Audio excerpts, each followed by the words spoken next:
la indagación del porvenir en la Grecia antigua. Atención, aquellos que tengan interés en la indagación del porvenir y aquellos que tengan interés en la Grecia antigua.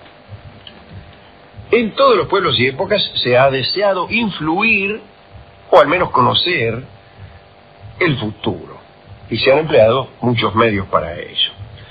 El propio Cicerón se ha preguntado: ¿dónde hay una nación que no se deje influir por las predicciones que hacen los arúspices, los augures y los adivinos? Él es un agregado nuestro. Y nadie le contestaba a Cicerón porque era lo que se llamaba una pregunta retórica, más en boca de Cicerón. En la antigüedad siempre se trató de conocer de antemano lo futuro, es decir, lo que acabo de enunciar mediante otras palabras. En Grecia eso sucedía hasta tal punto que de alguna forma era una constante que el futuro se adelantara. En la vida cotidiana había tal cantidad de presagios que la gente prácticamente podía ahorrarse toda clase de reflexión ante una decisión importante. Tenías tantas maneras de conocer lo que iba a ocurrir que no se te ocurría ni por casualidad pensar o reflexionar acerca de las conveniencias. Total, si ya lo sabías, te lo decía el oráculo, ¿para qué ibas a evaluar? Bien. Al creer la antigüedad en un destino cierto, lo primero que sobrevenía era el deseo de averiguarlo. Si es verdad que el destino está escrito en alguna parte, bueno, vamos a ver qué dice ese libro. Si los dioses se hallaban dispuestos a ayudar, bueno, uno se servía de ellos, o en caso contrario había otros caminos, ¿no? Para demandar respuesta a los dioses, se hacían, por ejemplo, sacrificios rogatorios en los que se inmolaban animales para luego observar el comportamiento del animal victimado o del trozo de animal que se hubiera quemado en el altar. Es decir, vos quemabas un animal y después mirabas a ver cómo había quedado. Mirabas la chamusquina y, según algunos datos, que para nosotros Rolón tal vez no decían nada, pero para el funcionario, el divino profesional decían todo, pues sabías qué es lo que iba a ocurrir. También solía prestársele atención a la forma que tomaba la llama al quemar el animal. Vos sacrificabas una galina, lo digo porque veo una en su cabeza, Rolón. Sí. Y entonces, en vez de mirar la gallina, mirabas la llama. Bien. Alejandro Magno tenía la siguiente costumbre: hacía pasear entre las filas de los soldados a los animales sacrificados, los restos de ellos, cuyos auspicios hubieran sido buenos, y mantenían esos pestilentes restos entre la soldadesca. Así que imagínense, ¿no? Andaban los soldados con un pedazo de burro. Sí. El rey Antíoco III, por citar uno de miles de ejemplos, desistió de una empresa guerrera a causa de una predicción aruspicial, ¿no? que eran las que tenían que ver concretamente con las entrañas de los animales sacrificados. Y como dicen los historiadores, no fue a la guerra porque le hizo caso a un pedazo de carne y no a un hombre sensato. A lo mejor le hubiera dicho lo mismo, ¿no? Hay muchos que le hacen caso, y le hacen más caso a un pedazo de carne que a un hombre sensato. Sí. Es una duda que suele nosotros entre ellos aparecer a cada momento. ¿A qué le hago caso? ¿A este pedazo de carne o a este hombre sensato? Sí. Salvo en el caso en que tanto el hombre sensato como el pedazo de carne le señalan el mismo camino. Sí. Entonces, ahí podemos no hacerle caso a ninguno de los dos. Hacerle caso a los dos, o ser felices para siempre. Los grandes fenómenos celestes, como por ejemplo truenos, rayos y eclipses, se consideraron siempre como mensajes de los dioses, naturalmente. Aunque, a decir verdad, en circunstancias normales, los griegos no hacían mucho caso de los astros. Cada tanto ponían su atención en los fenómenos cuando eran muy espectaculares. Un eclipse, un rayo, un trueno, eso puede ser. Pero si no, el recorrido de las estrellas no predecía nada. Y tal vez porque era previsible. También eran previsibles los eclipses, desde luego, ¿no? Pero las estrellas y la bóveda celeste y el movimiento aparente de los astros se pueden predecir. Cuando usted ve que todo es predecible, se forma lo que se llama un sistema cerrado, donde hay un cierto grado de equilibrio, donde hay poco azar, pocos hechos que sobrevienen. Entonces dicen, no puede ser un mensaje de los dioses, y siempre ocurre lo mismo. El mensaje está cuando ocurre algo que no pasa siempre. Por ejemplo, un eclipse que, si bien es predecible, no lo es de un modo tan fácil como la salida del sol, o un cometa, o cosas así. La aparición y el modo de volar de las aves, especialmente las de rapiña, Rolón, señalaban presagios también. El búho pasaba como un animal consagrado a Atenea, y cuando Agatocles emprendió su temeraria campaña contra Libia, llevó consigo una bandada de búhos. En su momento los búhos se espantaron y salieron volando para cualquier lado, ¿no? Inmediatamente Agatocles pensó que se trataba de una mala señal y emprendió la retirada. Bueno, en algunas ocasiones se recurría a los espejos de agua que se formaban en la fuente, ¿no? Dicen que en Patras se descendía por una escalinata hasta llegar a un lugar donde los enfermos podían mirarse en el agua y conocer la suerte que les esperaba. Parece que Marco el Serbio vio reflejar su imagen en el agua, pero se encontró con un rostro apagado, pálido y con los ojos cerrados. A los 2 días murió. Esto me llama mucho la... Yo antes no creía, pero ahora, a partir de estas 5 palabras, a los 2 días murió, creo.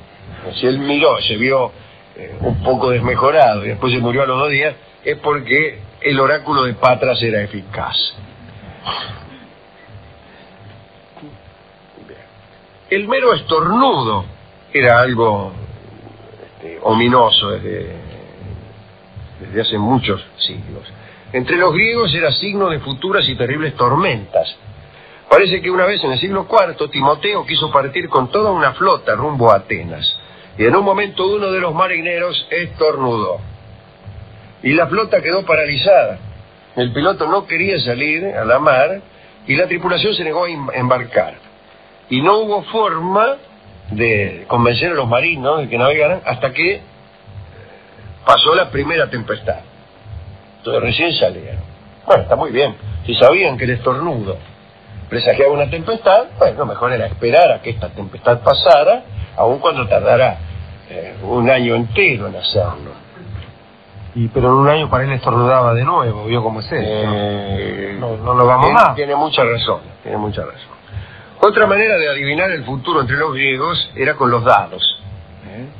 En esta actividad, los dados, no aparecía, según los griegos, implicado el pensamiento de los dioses. Los dioses no mandaban mensajes durante el rodar de los dados, tal como Einstein también creía. Bueno, cosa importantísima entre los griegos para espiar el futuro eran los sueños. Bueno, desde luego, ¿no es cierto? Yo creo que sí, hay una relación de causa y efecto entre los sueños y la realidad. Solo que a mí me parece que la realidad es la causa y los sueños son el efecto, y no al revés. Algunos creían que si soñabas A, sucedía B. Algún vivo ha dicho que es al revés. Si sucede A, soñás B.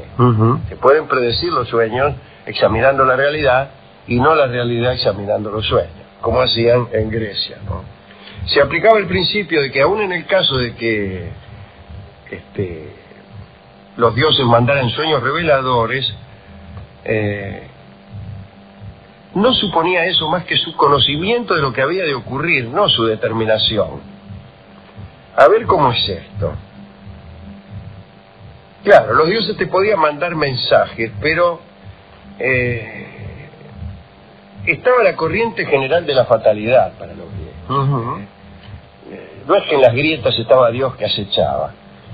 Al revés, en las grietas estaba la fatalidad. Dios era el determinismo y la fatalidad era el azar. Al revés de la poesía de Borges, donde el destino es el determinismo y Dios es el azar. Bueno, además de los sueños reveladores, había otros premonitores que advertían al hombre para precaverse los venideros. Bueno, es la misma cosa, ¿no? Había, además de los dioses, otros seres inferiores y demonios que se metían en los sueños. Eso es lo que creía Aristóteles, ¿no? Porque el estagirista razonaba, y se deben ser demonios menores los que mandan los sueños, porque si los enviara un dios, los sueños también se darían durante el día y a los sabios, no a cualquiera. A esto le llamaba pensar. El arte de interpretar los sueños estaba enmarcado en una doctrina que estudiaba la clase, la situación y el carácter del soñador. Era curioso, por ejemplo, que en las mentes soñadoras, cuando se hablaba de un mensaje divino, en lugar de los dioses aparecían sus estatuas. Pero debe ser porque en la fantasía popular las estatuas de los dioses habían sustituido a la idea de los dioses, ¿no? Bueno. Algunas veces se buscaban lugares para dormir donde era frecuente recibir instrucciones de los dioses. En el santuario de Pasífae, en Tálame de la Comia, los éforos dormían, incluso en condiciones espantosas, para obtener predicciones. Bueno, en el caso de los enfermos también existían cabañas para soñar, eran locales con recintos especiales para dormir. Después de ciertas purificaciones y otras ceremonias, vos te tumbabas ahí y el sueño te revelaba el remedio. Bueno, tenías que ir al médico a decir que mire, me anda doliendo acá, ando con un zamburrio espantoso, estoy viendo el diablo en calzoncillos, qué sé yo, qué me tomo. No, vos te ibas a dormir a determinados santuarios y ya soñabas lo que tenías y lo que te tenías que tomar. O sea, uno se soñaba el diagnóstico. Se soñaba el diagnóstico. Y venía con la receta. Extraordinario. El mundo antiguo era mucho más adelantado que el actual. Ajá. Fíjate qué facilidad, nada de prepagas ni de médicos. Te vas a dormir, eso sí, en los lugares indicados, ¿no? Uh-huh. Y te dice, bueno, tómese esto, tómese aquello. Bien. Parece que el que acudía en sueños a revelar el desenlace de la enfermedad era el propio Asclepios. Esculapio, ¿no? El dios de la medicina. A veces, si vos no tenías ganas de dormir, mirá qué mundo, ¿eh? Un sacerdote soñaba en tu lugar. Ajá, maestro, se me sueña algo. Suéñeme, por favor, me anda doliendo acá y no tengo sueño. Bueno, dice, espera que me voy a tirar un rato, y al rato venía el tipo, ¡ay, se usted! Bueno. Cuando Alejandro se hallaba en peligro de muerte en Babilonia, algunos de sus generales y gente de confianza durmieron e intentaron soñar para saber si era conveniente llevar al rey a un templo sagrado para que se curara. Parece que todos soñaron que lo mejor era permanecer en el palacio y así se lo hicieron entender al soberano. Al día siguiente Alejandro murió. Y bueno, más vale morir en casa. Con el tiempo en Grecia la interpretación de sueños se convirtió en negocio y hasta aparecieron tiendas y vendedores de destinos. Se acumularon tantos sueños con contenido, interpretación y desenlace que pudo surgir de ellos una literatura y una ciencia también, pero mucho después. Mucho después aparecimos Así nosotros. apareció en tiempos de los Antoninos Artemidoro con 5 enormes libros de sueños e interpretación.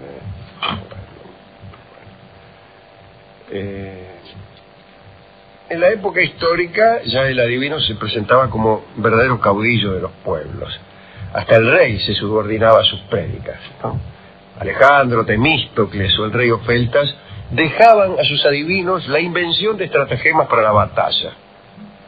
Nombremos por último a los libros sibilinos que llegaron hasta la Roma del siglo VI a.C. por la compra de Tarquino el Antiguo. Estos libros eran un tesoro enorme para los romanos. Solo el Senado podía decidir si había que interrogarlos y en qué momento, para que no anduvieran manoseando los libros de gusto. Por supuesto, esos ejemplares contenían fabulosas predicciones y se utilizaron durante el Imperio con seriedad. Yo creo que no durante el Imperio, pero sí durante la República.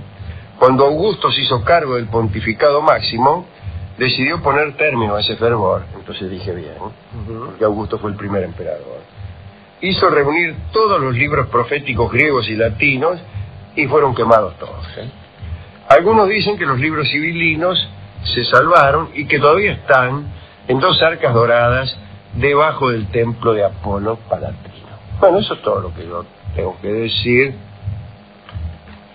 acerca de predicciones del futuro en la antigua Grecia y en la antigüedad en general, ¿no? ¿Usted a quién quiere dedicar esto o quiere hacer alguna consideración, ya que usted es experto en estas cuestiones, ¿no? Que escucha los sueños y predice o dice o nada?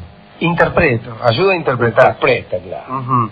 Pero no el futuro. Interpretar los sueños no es predecir el futuro. No, para nada, pero no el futuro, sino los deseos, a lo mejor, del soñante, que es otra historia, que es muy distinto. Le diría que es la vereda opuesta a la del destino, el de los sueños, porque el de los sueños es el camino del deseo. Y con esto de que todo tiene un precio en la vida, Alejandro, el precio de creer en que uno puede saber y en querer averiguar qué es lo que a uno le espera, el precio de eso, digo, es renunciar al deseo y es renunciar al amor. Porque en el deseo y en el amor hay ese algo de imprevisto y ese algo de sorprendente, de milagroso y de peligroso, que si uno supiera qué es lo que va a ocurrir, no estaría y todos estaríamos bastante menos deseantes. Hay un grado de indeterminación, pero de todos modos, convengamos en que no es posible saber si el azar es mero desconocimiento o si es una prerrogativa de la naturaleza. Bueno, eso me gustó. No se sabe. Bueno, pero me gusta eso, digo, debe aunque sea esa prerrogativa, no quiero saber lo que viene después. Bueno, de todos modos, acá hay una profecía que es la que da título a la canción que hemos elegido. Es una profecía formada con la forma de un dictamen, que es como se expedían los oráculos, no eran tontos, se expedían en un lenguaje oscuro, y estaba prohibido hacerlo en forma clara. Así que cuando a alguien iban a preguntar como usted, para saber qué es lo que le iba a ocurrir a su amor, o qué sé yo, le decían, por ejemplo, los que aman no mueren jamás. Y usted seguía sin saber si la de frente le iba a dar bolilla. Pero sí sabía que los que aman no mueren jamás. Dirá algún concejal del partido Vicente López, pero esto no es verdad, porque he visto personas que han amado y se han muerto. Esto, en la mente positivista de un concejal del partido Vicente López, desde luego que es así, pero esto es una verdad oracular o poética. Y los que aman no mueren jamás quiere decir también que el amor es el motor, no solamente de todo lo que sucede, sino también de la perpetuación de la especie. Si estamos aquí es porque algunos han amado. Los que aman no mueren jamás es un fragmento de la opereta criolla Lo que me costó el amor de Laura. No es exactamente una canción, pero es un pedacito de la opereta. En ese momento están el enamorado, Manuel, Laura, el objeto de su amor, y la muerte. Y la muerte que se hace un ratito que se ha revelado como tal, y les ha informado que se viene un final. Entonces ambos enamorados discuten con la muerte, que es Juan Carlos Baglietto. ¿En serio? Sí. ¿Y Juan Carlos Baglietto es la muerte? Ahora me asusta, cuando veo a Baglietto salgo corriendo. Sí, desde que hizo esta opereta, Baglietto no puede andar por la calle sin que los chicos huyan. ¿Quién viene? Así que este es el fragmento de la opereta. Manuel le acaba de entregar una llave, una llave mágica que da a quien la posee el amor de cualquiera, que abre todos los corazones, y una llave que le ha costado años de su vida. Y lo primero que le dice Laura es que esa llave en realidad no sirve. No sirve porque es redundante. Escuchemos ahora entonces este fragmento de la opereta Lo que me costó el amor de Laura, por Julia Senco, Juan Carlos Baglietto, este que habla en algún pedacito, y un coro muy considerable, y la Orquesta Sinfónica Nacional que dirige Maestro Calderón, Maestro ¿no? Calderón, sí. Federico Miraglia ha hecho los arreglos. Adelante.